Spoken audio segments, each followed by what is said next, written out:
唔係要確定，係要肯定。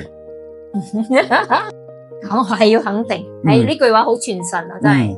唔係要確定，係要肯定。因為做咩？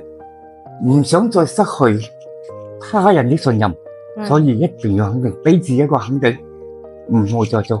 你響幾時你同曾師傅老師講呢句話，即係一次都驚啊？出到嚟嘅時候，曾師傅老師有問過我，佢講你喺入邊點啊？佢講的確係好驚嘅。講真，入咗去之後，入邊嘅感受如何？